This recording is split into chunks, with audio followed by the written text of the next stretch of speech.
Vamos lá. Eu já tenho que entrar na minha transparência aqui. Eu vou lamentar, pedir desculpas a vocês, porque algumas das minhas lâminas, a parte de baixo realmente é importante, mas vamos lá. Eu queria começar agradecendo ao Ministério da Saúde, na pessoa do secretário Carlos Gadelha, a oportunidade de estar aqui com vocês. Agradecer particularmente o ex-secretário Reinaldo Guimarães, que teve a iniciativa e a ousadia de me convidar para aqui compartilhar com vocês algumas reflexões, não exatamente sobre avaliação tecnológica, mas para o pano de fundo que penso que deva presidir as nossas reflexões sobre avaliação tecnológica em saúde.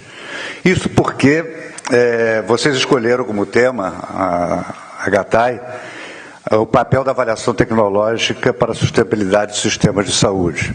Como não sou especialista, nem conduzo ou participo de investigações nesse campo, transitei entre as salas e a pesquisa acadêmica nos campos das políticas de saúde e da qualidade e da avaliação de serviços de saúde e administração pública de saúde a nível local, regional e nacional.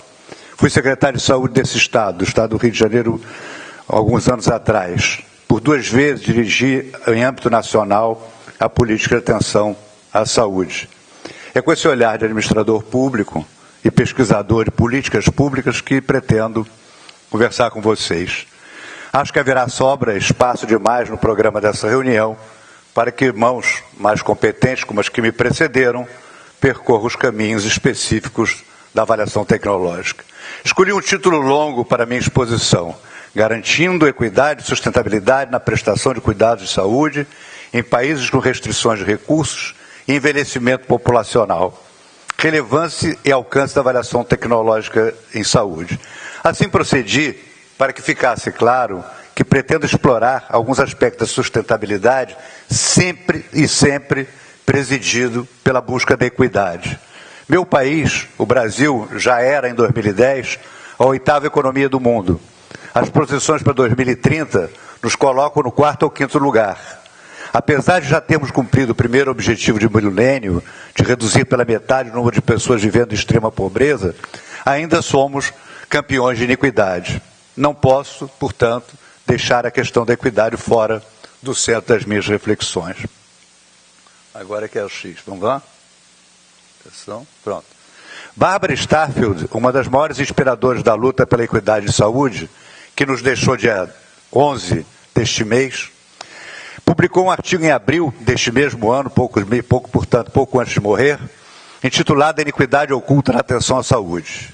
Nele, recordava o seu conceito de equidade com a presença de diferenças sistemáticas e potencialmente remediáveis entre grupos populacionais, social, econômica ou geograficamente definidos.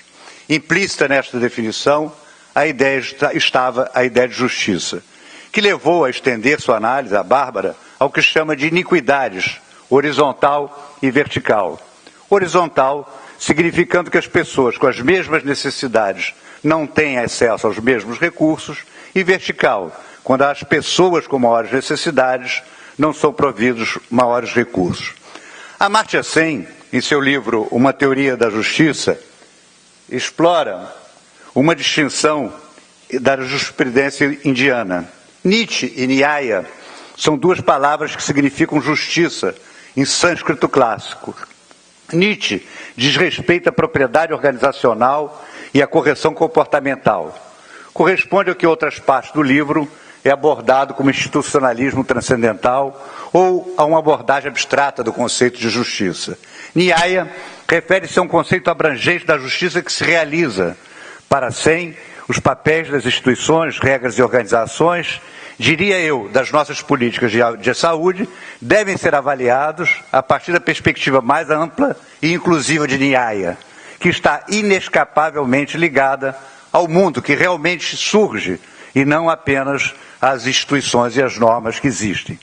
De modo instigante, Sen remete aos primeiros teóricos jurídicos que se referiam depreciativamente aos que chamavam de Matsya-Nyaya, a justiça do mundo dos peixes, onde um peixe grande pode devorar livremente um peixe pequeno. Parte essencial da justiça deve consistir em evitar a Matsya-Nyaya e assegurar que a justiça do peixe não invada o mundo dos seres humanos.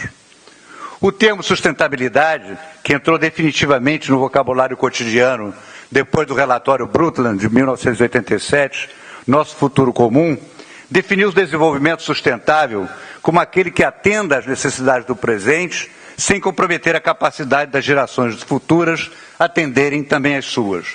Robert Solow, Prêmio Nobel de Economia de 1987, refinou o conceito, considerando sustentabilidade como requisito de que deve ser deixado à geração vindoura o que quer que seja necessário para alcançar um padrão de vida pelo menos tão bom quanto o nosso próprio e cuidar que é da mesma forma da geração que lhe sucederá. Solow, apesar de não se reportar às assimetrias hoje existentes, realça os aspectos preservacionistas e reprecisa os compromissos da geração precedente com aquele que o segue. Aproximemo-nos agora do envelhecimento populacional. As projeções de crescimento populacional do mundo prevêem para as próximas décadas uma enorme ampliação das populações das regiões menos desenvolvidas. Mas o crescimento da população de idosos nessas zonas tem sido exponencial, devendo atingir em 2050 a cifra de quase 1,5 bilhão de pessoas. Corolário do envelhecimento é o predomínio das doenças crônicas e degenerativas, não necessariamente acompanhado da redução a níveis baixos de doenças agudas, resultantes da pobreza e dos traumas decorrentes das guerras, violências, do trânsito e dos acidentes. Esse perfil epidemiológico, predominante por toda a parte, obriga a repensar a organização dos cuidados a partir de uma nova conceituação de problema de saúde e das estratégias para enfrentá-los. Cochrane, nos idos de 72, já nos alertava sobre a mudança de paradigma que passava da busca da cura para a prestação de cuidados continuados. Entretanto, como chamam a atenção Nolte e McKee recentemente, a atenção à saúde ainda está erigida em torno de um modelo de cuidado agudo, episódico, que é mal equipado para atender às necessidades daqueles com problemas crônicos. Numa linha paralela, Barbara Starfield, no artigo já citado, nos lembra que apenas uma visão da morbidade focada nas pessoas, ao invés de focada nas doenças, na qual múltiplas enfermidades interagem uma miríade de modos, é não apenas mais acurada, mas também mais equitativa. A busca da mortalidade está presente na história da humanidade desde o seu alvorecer. Praticamente todas as religiões do passado e do presente, perplexas com a finitude da vida humana, têm proposto soluções para o que acontece depois que morremos. Em rituais mágicos e religiosos também se ocuparam e ainda se ocupam com os modos de prolongar a vida aqui na Terra. As consideradas ciências, baseadas na razão, também se ocuparam com a vida depois da morte. O filósofo britânico John Gray publicou recentemente um livro, A Comissão da Imortalização, que tem como subtítulo A Ciência e a Estranha Busca de Trapacear a Morte, onde visita essa tentativa com humor, concisão e abrangência. As ciências também se ocuparam de conseguir a imortalidade aqui na própria Terra, onde o alvorecer da química científica coincidiu com a busca da pedra filosofal e do elixir da longa vida, tão bem ilustrada nessa gravura de Bruegel. A medicina, desde seu nascedouro, aparentemente deixando a busca da imortalidade, sempre tratou de fazer com que a morte, quando se aproximasse, adiasse sua vida, a sua visita. Ocorre que ela sempre é retornada. Não bastasse o retorno da morte, sua ausência acarretaria problemas dramáticos que foram tratados na literatura de maneira brilhante pelo escritor português José Saramago, Prêmio Nobel de Literatura, no livro chamado As Intermitências da Morte, e onde narra o sucedido a partir de um dia quando, em Portugal, as pessoas simplesmente param de morrer. Outro escritor, Gonçalo Tavares, publicou recentemente um livro, A Moda de uma Epopeia Lírica Contemporânea, Uma Viagem à Índia, onde em uma de suas estrofes canta: as várias gerações são egoístas, sem dúvida, porque se os dias emperrassem numa geração específica, como uma roldana sem óleo que não avança, estaríamos diante de uma magnífica raça eterna, o que muito faria contentes uns e incomodaria outros, aqueles que ainda não nasceram. Mas até onde podemos ir? Tem a duração da vida o limite? Vários demógrafos têm se dedicado a analisar a evolução da duração da vida ao longo do tempo. Embora de maneira desigual, a esperança de vida ao nascer tem aumentado, fundamentalmente graças à redução da mortalidade na infância. Robini, em trabalho recente sobre a evolução secular da mortalidade em adultos, examina a distribuição dos óbitos nos diferentes grupos etários, identificando a idade modal da morte. Não é meu propósito discutir em detalhes esse tema, mas trago à tona apenas para ilustrar a relativa estabilidade dessa idade modal, que passa a ser detectável na Suécia nos fins do século XVIII e na Suíça no século XIX, situando-se em torno dos 75 anos. A curva do Japão, em 1950, logo depois da Terra, evidencia o que seria o fim da transição epidemiológica, situando a idade modal da morte em torno dos 80 anos, o que é bastante próximo da atual em todos os países do mundo desenvolvidos. Se passarmos a examinar a vida mediana dos países, veremos como, considerado aquele limite, ainda há muito espaço a ser percorrido pelos países menos desenvolvidos, onde 20 anos se os separam dos mais desenvolvidos, com grande concentração das mortes em causas do grupo 1 da OMS. Fries, em 1980, introduziu a ideia da compressão de mortalidade, sugerindo que o aumento da esperança de vida se faria acompanhar de um encurtamento da extensão da vida com morbidade. Ele acreditava que as mesmas forças que resultaram na diminuição da mortalidade estariam associadas a uma menor incidência de doenças crônicas e um aumento da idade de início dessas doenças. Entretanto, inúmeros estudos desde meados dos anos 70 têm demonstrado que isso não ocorre. A redução da mortalidade não se faz acompanhar de uma redução da incidência e aumenta o número de sobreviventes, portadores de problemas de saúde, que serão sujeitos à ocorrência de problemas adicionais na sua saúde. Não é novidade a correlação entre produto interno bruto e gasto per capita em saúde, e a correlação entre gasto de saúde e resultados. Desta última, vale lembrar a lenta evolução observada acima de um determinado patamar de gasto. Esse fato ganha destaque quando examinamos a composição dos gastos mundiais em saúde e observamos que dos mais de 5 trilhões de dólares anuais, apenas 12% corresponde aos gastos que poderiam ser relacionáveis à melhoria de condições de saúde das populações. A maior parte da população mundial vive em regiões de países menos desenvolvidos. O grande dilema colocado é o uso também que é feito da capacidade planetária. Já é consumida 1,5 terra por ano. Se estendesse o consumo de algumas regiões do mundo, a totalidade das populações que nele reside, já teríamos que ter conquistado alguns planetas, ou reduzido todo o nosso consumo aos padrões atuais da Jamaica. Dispomos do suficiente para todos, mas o que temos não está igualmente, não dispomos nem do suficiente para todos hoje, e nem o que temos está igualmente distribuído. Finalmente nos aproximamos das tecnologias de saúde. O mercado mundial de medicamentos situa-se hoje em torno de 860 bilhões de dólares.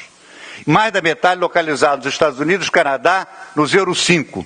E dirige-se fundamentalmente, de maneira crescente, às chamadas as drogas de especialidades. Esse movimento aumenta a concentração nesses países, inexoravelmente, e acena um destino de comprometimento maior dos recursos já escassos dos países em desenvolvimento com as novas drogas. O mercado mundial de equipamentos é de cerca de 224 bilhões de dólares e 80% da sua produção está concentrada em apenas 10 países mais desenvolvidos. Como também o mercado consumidor se encontra majoritariamente no mundo desenvolvido, renova-se o ciclo de retorno do investimento com vendas para esses mesmos países e para as camadas mais favorecidas dos países em desenvolvimento. A produção da tecnologia e da inovação em saúde, em quadro de tentativa desesperada de prolongamento da vida, e a persistência da abordagem orientada por doenças, tendem, portanto, a gerar incentivos circulares e perversos, que pouco favorecem a busca de soluções para os problemas das populações mais pobres, e à medida que essas vão superando, colocar demandas por tecnologias mais dispendiosas. Os resultados da avaliação tecnológica em saúde, como nos indica Michael Druman, remete aos gestores de políticas e programas ferramentas para tomar decisões críticas sobre cobertura assistencial. Decisões que, ao fim, implicam escolhas difíceis sobre, no fundo, como nos diz Fux faz tempo, quem deve viver, quem deve morrer. Recorro novamente, para encerrar, a José Saramago. Ele foi convidado, em meados dos anos 90, para um encontro na cidade medieval de Oviedo, na Espanha, para discutir 50 propostas para o milênio que se aproximava, junto com 3 filósofos, um economista e um urbanista. Recebido o convite, pôs-se a imaginar o que teria acontecido ali, se, no ano de 995, em Oviedo, a alguém tivesse ocorrido a ideia de reunir 5 letrados, certamente todos teólogos, porque filósofos de outros saberes não os haveria ali, os economistas, os urbanistas, os romancistas ainda estavam por inventar, com o objetivo de apresentarem proposta para o próximo milênio. Diz-nos Saramago nos seus cadernos de Lanzarote, que é mais duvidoso que as imensas cabeças teológicas ali reunidas acertassem com uma só de suas propostas. Isto levou a não pensar mais no milênio que estava para chegar e a formular propostas apenas para amanhã, quando se supõe que todos estariam ainda vivos. Pediu-se compará-lo a uma ponte que, a seu ver, seja necessário construir, se quisermos alcançar a outra margem do rio, lá onde um dia viriam a ser construídos os magníficos palácios prometidos pelas propostas de seus colegas. Limitou-se a sugerir, primeiro, desenvolver para trás, isto é, fazer aproximar da primeira linha de progresso as cada vez maiores massas de população deixadas à retaguarda pelos modelos de desenvolvimento atualmente em curso. 2. Criar um novo sentido de deveres da espécie humana, correlativo do exercício pleno dos seus direitos. 3. Viver como sobreviventes, isto é, compreender de fato que os bens, as riquezas e os produtos do planeta não são inesgotáveis. E, entre outros, finalmente, resolver a contradição entre afirmar-se que cada vez estamos mais perto uns dos outros e a evidência de que estamos cada vez mais afastados.